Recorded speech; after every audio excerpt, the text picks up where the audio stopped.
Why, hello, ladies and gentlemen, and welcome to a very special late night edition of Twat Talk. I'm your host, Roscoe M. I'm not keeping that up the whole time, I can't.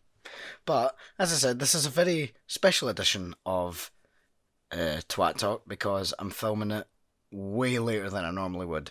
Normally I'd be filming this podcast at about, trying to think, maybe about 7, maybe about 6, 7 at night.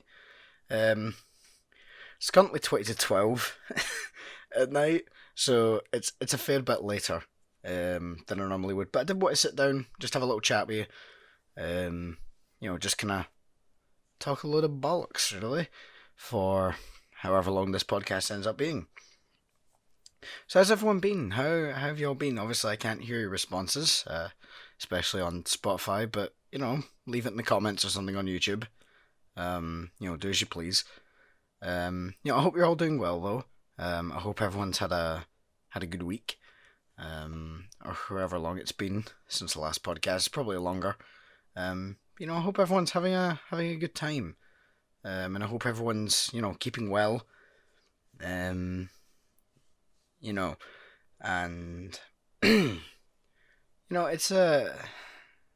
it's been a decent week for me, a pretty boring one, if I'm being honest. Being back at school and everything, it's just a bit of a pain.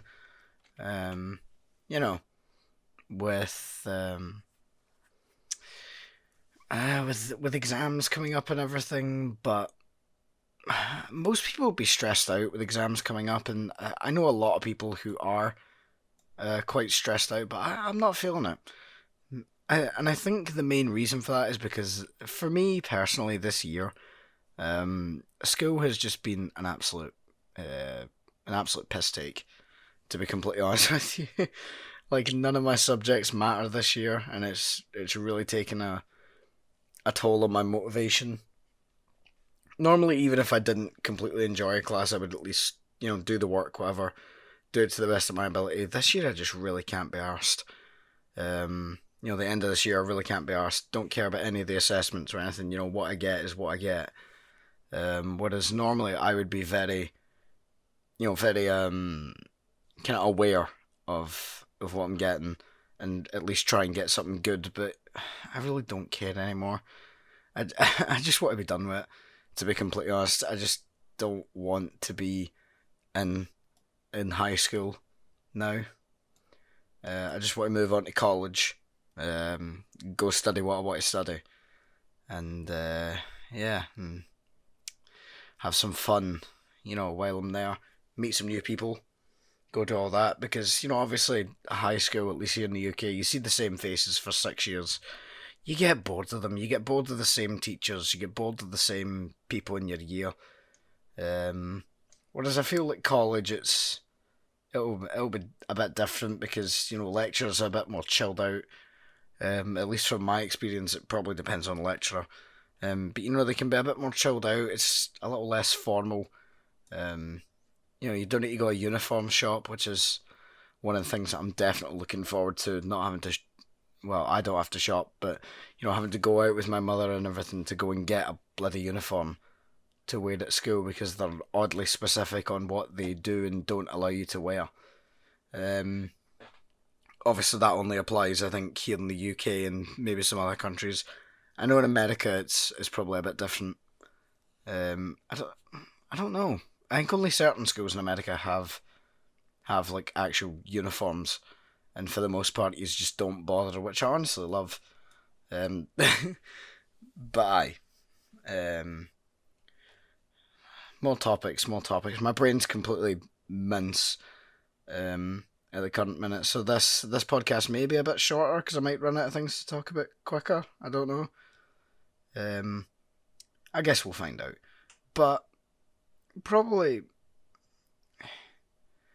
one of the things that I've been trying to think.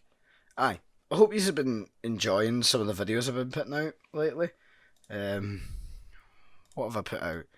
I put out a game, another commentary video about a mobile game. I hope you guys have enjoyed that. That one was a bit of a quick dash, kind of throw together video, but I still think it was a decent enough video.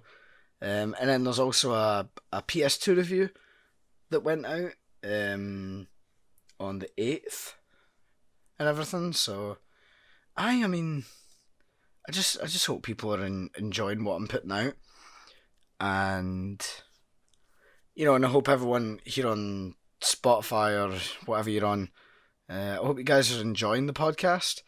It's certainly fun for me just to sit down every week or every couple of weeks, just sit down and talk, and have a bit of a laugh.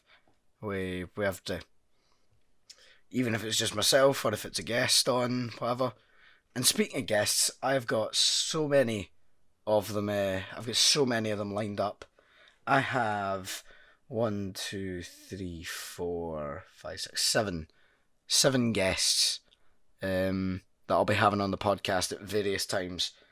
Some of them will be returning guests, like Rex and Paddy, and then the other 5 are new guests, but nothing's finalised with any of them yet, so I will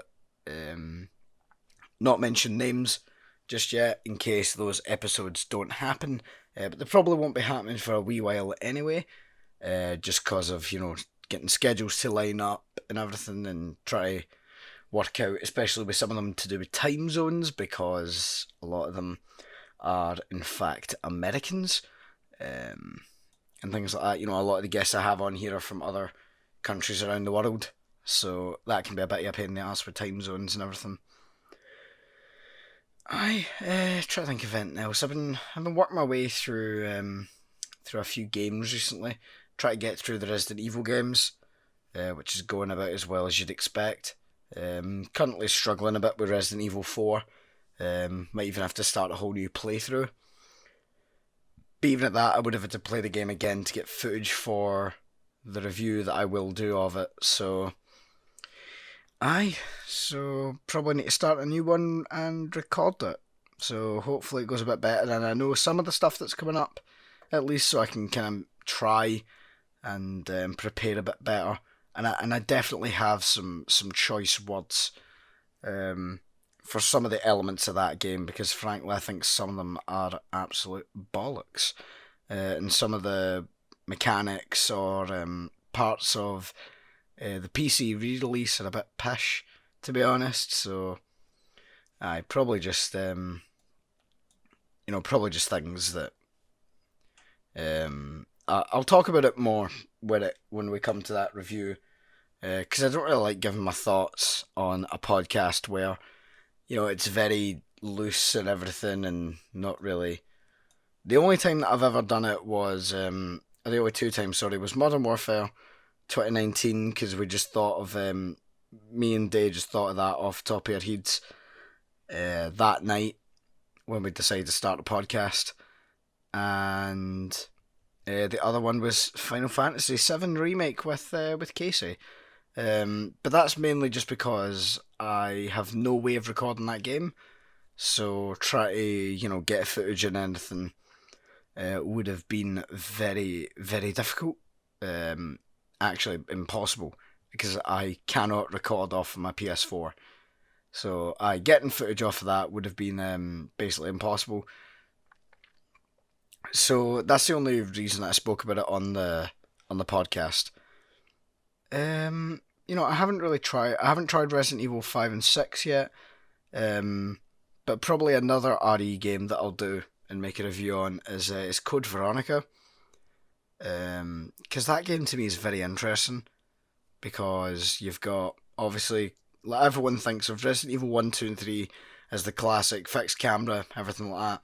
4, 5 and 6 are your kind of action games, and now we have Resident Evil. Everybody thought of Resident Evil 7 as that first person Resident Evil game, but now of course Resident Evil 8 will be coming out. Actually, by the time this podcast is out, Resident Evil 8 probably is already released, but as of the time of recording, it is currently the 1st of May, so the game comes out in 6 days, and I have not played any of it because I haven't got any of the demos, and I've only actually watched one demo. So I currently have no thoughts to give on Resident Evil 8. Um, but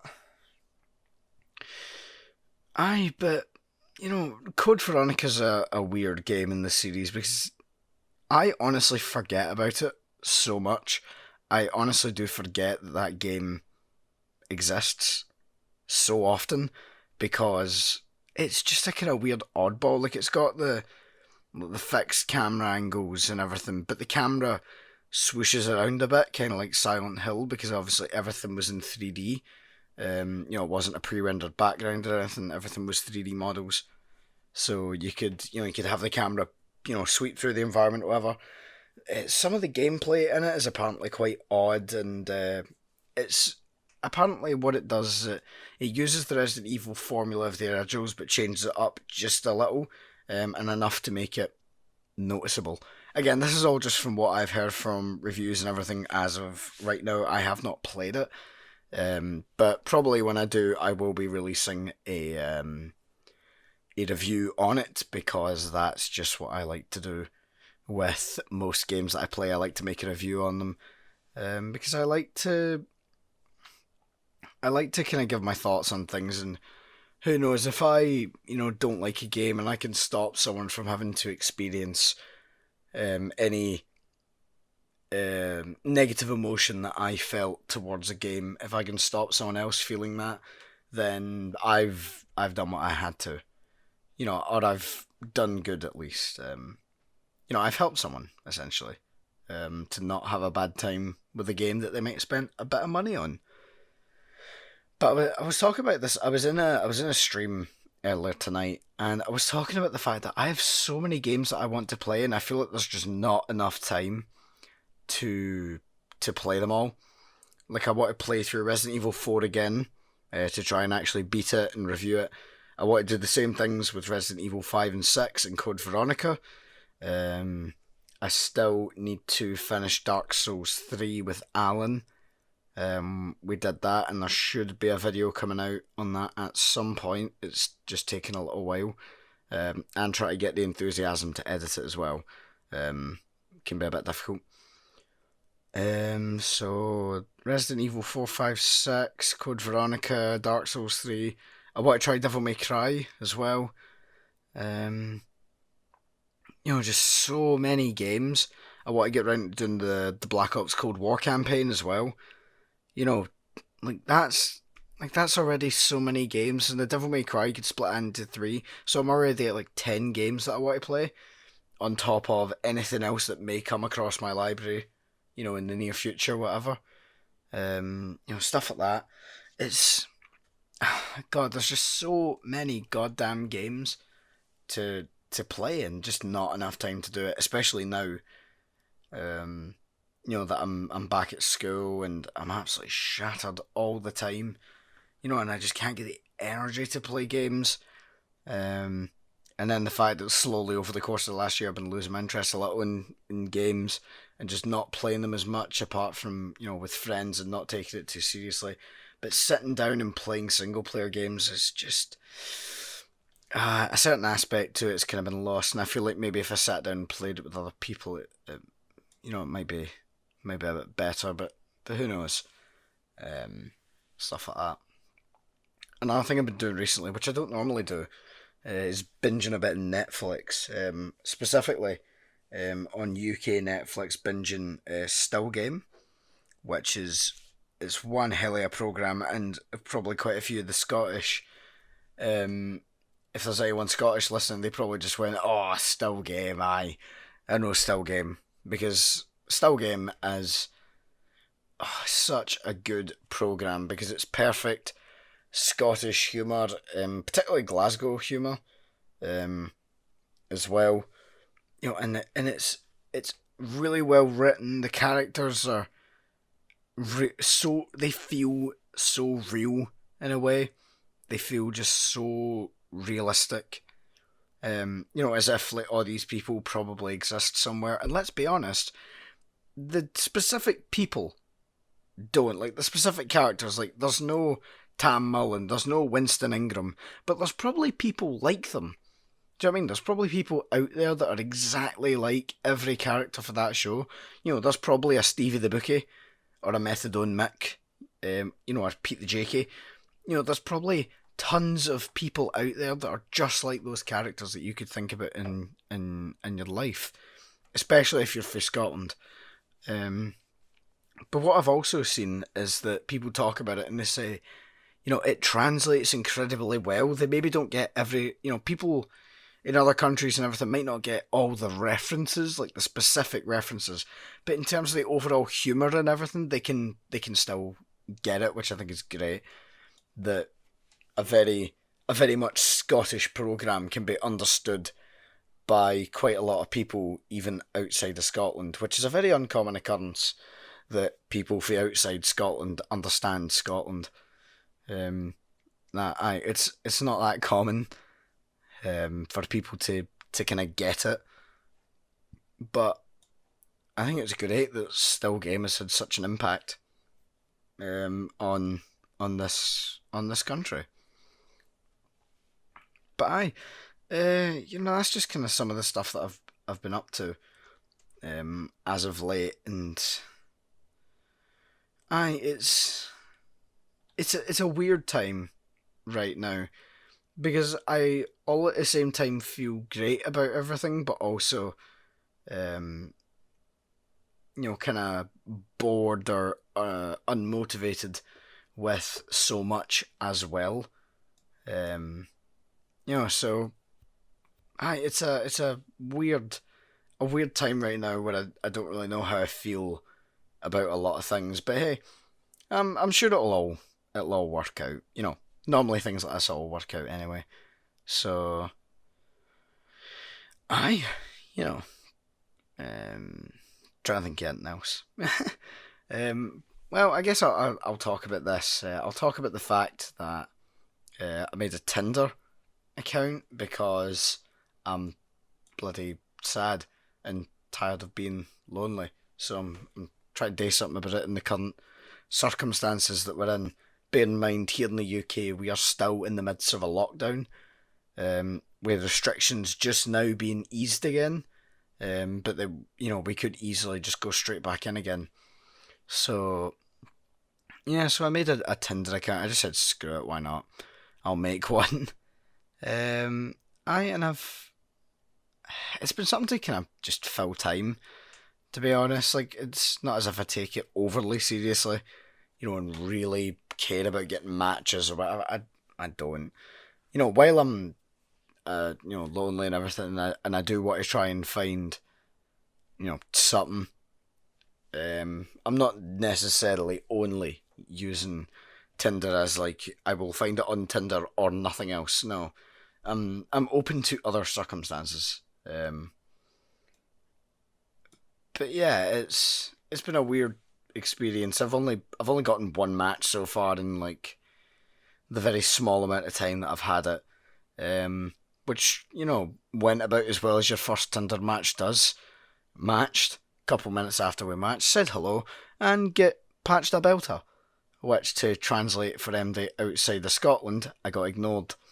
So that was just absolutely fantastic. That's one of those things that really kind of bugs me about dating apps. It's like, somebody will send a like or, whatever the equivalent is to swipe right on Tinder, whatever the equivalent is on said dating app, and then they just don't talk to you. So, well, why did you swipe right then if you're just no interested? Like, what? I don't get it. To be completely honest with you, I really don't. Plus, half the time when I'm scrolling through Tinder, I either think there's either just ugly birds on there or slags. And no offense to anybody that's on Tinder or anything, and especially in this country, I'm not exactly wanting my chances of potentially finding a match ruined here. But but there's just so many ugly people all over social media, to be honest. Let's be honest, that can apply to everything anywhere. There's so many ugly people all over the world. Now that's not me saying that I'm pure good looking. And no, I'm probably classed as one. I'm one of the ugly ones. Let's be honest. But there's just so many people that like even if I look at them and I just go, nah. It's one of those things where it kind of gives you a wee boost of confidence, going, I may not look the best, but I could be worse. It's oh god. I swear, I swear, if I don't get cancelled one day for body shaming or getting accused of something, some kind of ism, like sexism, like homophobia, I'm probably going to get accused of it at some point. Who even knows? I'll be falsely accused of something that I didn't do. It'll probably happen. God, that's such a cynical view of the world, isn't it? Sitting there like, oh, I'll probably get accused of something that I didn't do. It'll probably happen to me at some point in my life. That's a really cynical view.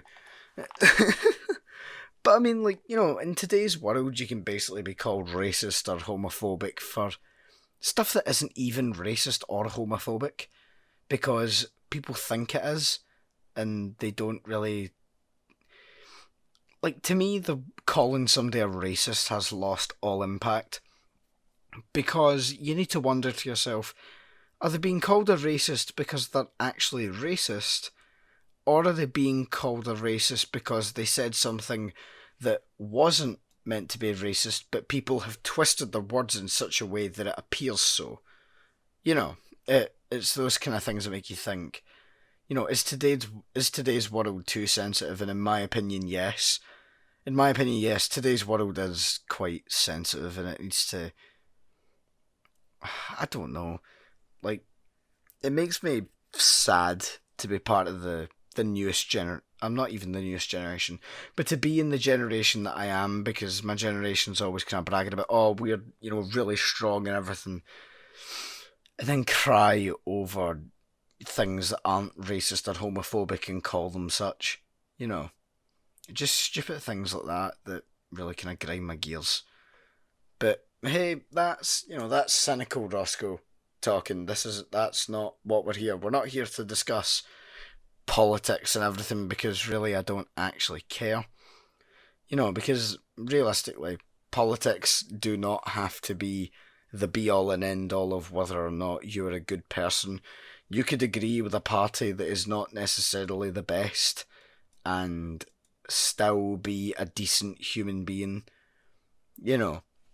And to give my very quick opinion, to me personally, political views shouldn't really determine your view of a person. It's how they act towards you and how they talk and do they treat you with respect and everything like that. It shouldn't be about you disagree with my political opinion, therefore we can't be friends.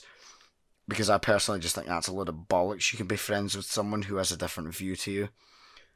I'm friends with probably quite a few people who I unknowingly, have different political views to. Do I care?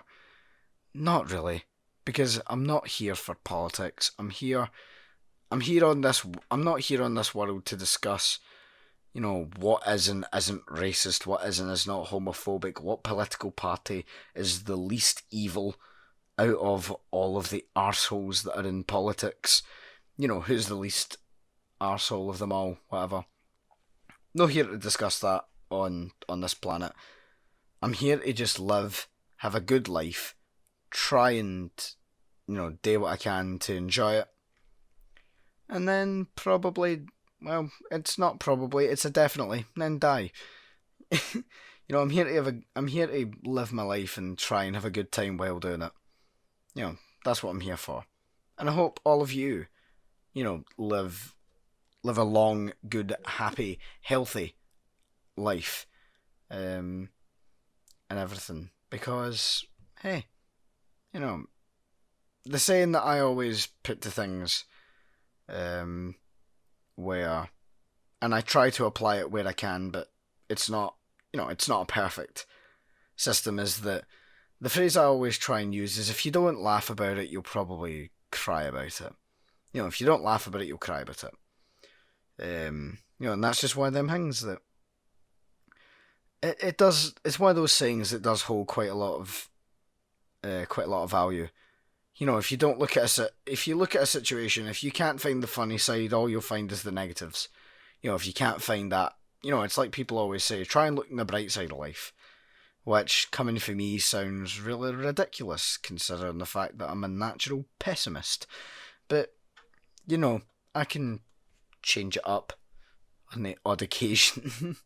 I can change it up on the odd occasion and try and look on the brighter side. And I guess the last thing I'll kind of talk about is one of my goals that I want to try and hit. So for those who, I don't think I've ever actually discussed this publicly, but I used to go to karate training for 8 years of my life, and a couple of years ago, I think maybe 2019, I stopped going because I was dissatisfied with the club, didn't think it was being run that well. Just a lot of things that were kind of piling up and really annoying me about the place. So I left. I completely left karate. I had a black belt, and I was about to go for the kind of the second level of black belt. I was getting ready to kind of go for that, and I just completely lost. I just completely fell out with the club essentially. So I stopped going. Left that behind me, and went on to do a couple of months of boxing training. Going to a gym that's quite near my house, and it was definitely a more intense workout, but also I felt that in the short time I was there, I learned a fair bit more about fighting and how to fight and how I can improve my fighting and everything. And I just find boxing to be, for me personally, I think it suits me a lot more, because with karate, for example, there's only 2 punches compared to the fact that there are 4 types of kicks you can do. You can either do a front kick, a side kick, a roundhouse kick, or a back kick. Those are your 4 kicks. With punching, you either have your front hand or your back hand. That's basically it. And they have to be thrown out straight. You can't curve them in it. You can't hook or anything. They have to be thrown out straight. And any other techniques are not used in competition, such as striking. So you can't hit somebody with your elbow, or you can't, hit them with kind of open palm strikes to any area of the body. The only other technique I can think of that you can use apart from punching and kicking is sweeping. But even at that, you need to sweep them and then punch them on the ground in order to get the point. So, it was, for me personally, it was a very limited system that I felt I really couldn't do a whole lot with, because I'm not much of a kicker. I don't have, my legs aren't quite fast enough trying to get a kick going, but I can punch. I can throw a decent punch. I can throw it quite fast. Things like that. So when I changed to boxing, and I had, instead of having 2 punches and 4 kicks, I had no kicks and 4 types of punches, then it was definitely, a step up for me. And then the fact that also in the karate, they never taught us techniques that boxing teaches you, like slipping punches, which is when you watch boxers just kind of lean, out of the way of a punch. That's known as slipping, for those who don't know. When you just move your head to the side, or you duck down quickly, or you, duck under it, and, like you duck to one side and then loop around to end up on the other side of the person's hand. So like duck to the inside and then, go to the outside, slipping, whatever. But yeah, I found that for me personally, boxing just fitted a lot more, because I'm a puncher rather than a kicker. So being able to use 4 different types of punch made it a lot easier for me to be able to vary up my combos and also to not be a predictable or as predictable a fighter, because obviously I could do like double the amount of techniques and I could throw those in any order. So it really kind of opened me up. And then the fact that boxing has so many more different styles. You could be, a boxer, you could be a brawler, you could be like Muhammad Ali, or you could be like Mike Tyson, you could be more, like Roberto Duran, or you could be like Thomas Hearns or Marvin Hagler. There's so many boxers, or you could be like, Manny Pacquiao or Lomachenko. There's so many boxers that you can take inspiration from in terms of their fighting style. And that just, that really worked for me. And also I find boxers to be more interesting in terms of personality and difference in styles and how those different styles clash together. And how each boxer not only has to use their physical strengths, but also their mental strengths. So like pushing themselves or having to dig deep to find the will to keep going and keep fighting, even though it's maybe close to like 100 degrees in the ring, and there's this crowd, shouting at you, and it's for the championship, especially if it's like for a belt and everything, like it's it's for the heavyweight title, or any kind of title, obviously. Things like that. I just find it a lot more interesting to listen to, and to watch and to study. But yeah, so to get back to my original point, I've not been to training in a couple of years. I've not been back to the gym, mainly because during COVID, obviously it's been shut, and also I had exams before that, so exams I actually had to focus on. And try and do well in, so I kind of stopped going so that I could focus on that instead of trying to balance study time and training and everything. And now obviously, most people have put on like kind of, lockdown weight and everything. And I've really started to notice mine. Like I started to notice that I wasn't fitting into old clothes and things like that. Things that I fit into, like a couple months ago, I wasn't fitting into as comfortably now. And it really made me kind of stop and go, God, my weight is getting out of hand. And I really need to kind of do something about it. So now in my own personal time, I'm starting to do a bit of boxing training again, to kind of try and build up my fitness again, try and lose some of the weight and get myself back into shape. Not that I was ever properly in shape, but get myself into better shape and maybe bring myself back to where I was, so that I can then build from that when everything, kind of gets back to normal, for the most part. And everything's, fully opened again, blah, blah, blah. But yeah, that's probably my goal. So if you have any advice, as to how to lose, it's especially the kind of stomach and everything. That's my kind of main area I want to focus on for losing weight from. So if anyone has any advice, please do feel free to leave it in the comments, or if you're listening on Spotify, go find the YouTube and comment underneath it as to how to lose weight around the stomach. Now I'm not looking for lose weight quick techniques, no, just losing weight in general, especially like I said around the stomach, like exercises I could do, or specific types of training that I should be doing. But for now I'm gonna stick to try to get back into boxing as my method. But yeah, I'm probably gonna end it there because I'm getting a wee bit tired now. Because I've been going for half an hour. Jesus. So yeah, I'll probably end it here. I hope you guys enjoyed this kind of late night edition of Twat Talk. If you're listening on Spotify, please follow the podcast. It would mean a whole lot if you did. And if you're listening on YouTube, remember to like, subscribe, and hit that notification bell. Join my Discord and follow me on Instagram. Only if you enjoyed. Links are all in the description. And I'll see you guys next time. Good.